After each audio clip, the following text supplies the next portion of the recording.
Mm-hmm.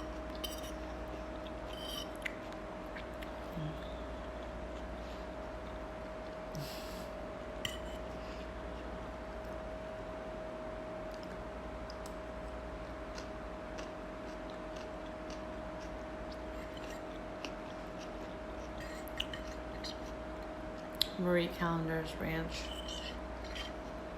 dressing.